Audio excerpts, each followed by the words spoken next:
And welcome back. Well, there are a lot of good reasons people get into the real estate business, and you're your own boss. The market never dies. There's no cap on earnings, just to name a few of those reasons. Just a few great reasons, right? Our next guest found his own path and now specializes in luxury real estate. We're here now with Brian Fendry. He's a broker and realtor for luxury director for Berkshire Hathaway Home Services, Metro Realty, Lake and Country. Did I get all that? Title That's great. I know. I read that earlier. I'm like, wow, you have that's to compact that a little Yeah, bit. you need to get some acronym, you know? Exactly. yeah. Right? Yeah. But the bottom line is, what types of properties do you help people buy and sell? Well, in truth, I do luxury as my, where I work, where I drive myself, because I enjoy the homes at that level. But I work with everyone at every level, and that sometimes can be the challenge because people think, oh, you're a luxury person, you're a luxury director, you won't want to list my home. And this kind of gets to what I wanted to talk about is again, there's that old saying, it's not who you know or what you know, it's who you know. Yes.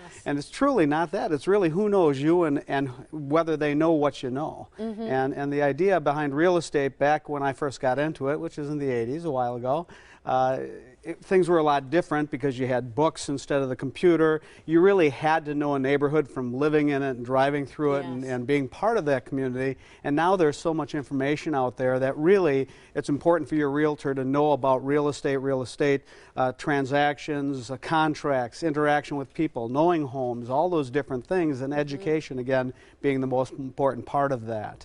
So, I mean, when I was a young guy, 10 years old, and we had this house that we rented on 20 acres, I would always say, Dad, why don't you just buy it and build homes? And, of course, at that time, naive and young, you didn't realize there's finances involved and there's knowing builders and having all those relationships. So it was naive, but it's funny to look back at because of the insight.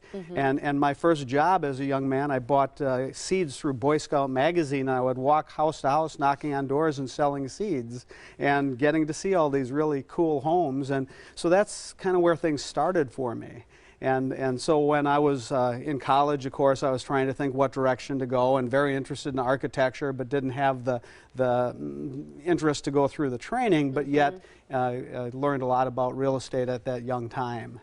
Well, I think like you said, it's changed so much with the computer access, and oftentimes people want to bypass that, realtor step, and they're just like, oh, I'll just direct list or I'll do whatever. I can find it all myself. Right. But the value that you bring in having had all that experience, those years going door to door, going in all these homes, knowing all these people, seeing what the neighborhood is truly like and what it's, like to live there, that insight, I think, is what people want, but can't find on their own. Right.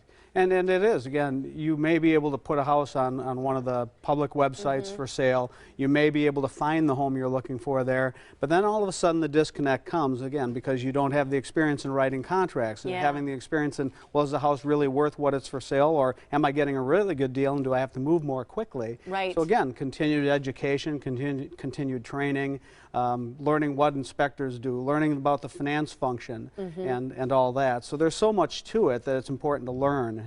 And knowing, too, the ins and outs of a mortgage and helping people determine what they can afford, at what price they should sell their house for, and just really having an understanding of the market is the experience and expertise also that you bring, no matter what level people are at in terms of what they can afford. Right. And being able to interact with people, because again, you're not just dealing with the home seller or the home buyer, you're dealing with their realtor. You're dealing with, after you have the accepted offer, now you have to interact with the mortgage people, you have to interact with the inspection. So there's various stages of a sale, and knowing where those stages are and how sometimes they aren't as important to the client, so you just educate them, make sure that they're not bypassing something they should do, and at least making sure that they have that opportunity. And then if they pass on something, that's great, because it just moves the process along for them. You went out on your own after training and doing all your licensing and all that with a lot of different groups. Why not stay a small boutique? Well, again, when I first started, I did start out as a boutique. I started out as BPF Consulting and Real Estate, and then I started Real Estate Matters and Mortgage Matters.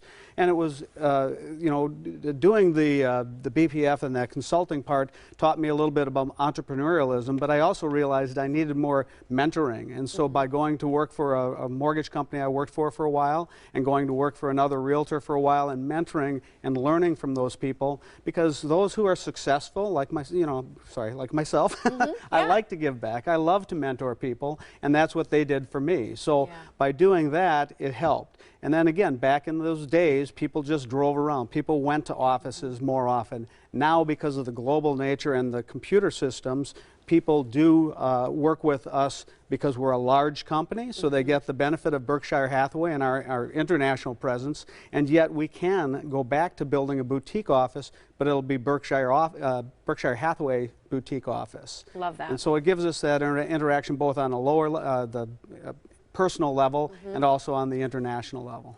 Well, I think it's why it's so appealing to so many people to work with you. You do free marketing analysis of a seller's home. All you have to do is contact Brian Fendry at his email at brianfendry@gmail.com if you'd like a private, anonymous conversation, or you can call him as well at 414-467-8626. He's looking right now for homes for his existing buyers and other agent buyers as well. He's got a need for that inventory. He can list, he can sell. The 2017 market is coming on strong, and he wants to make sure that you get your maximum search engine optimization. He'll help with all that. So that's how you can contact Brian and make sure that you get your dream home this year, right? Fantastic. Yeah, good to see you, Brian. Great Likewise. to see you. My Thank you so pleasure, much. always.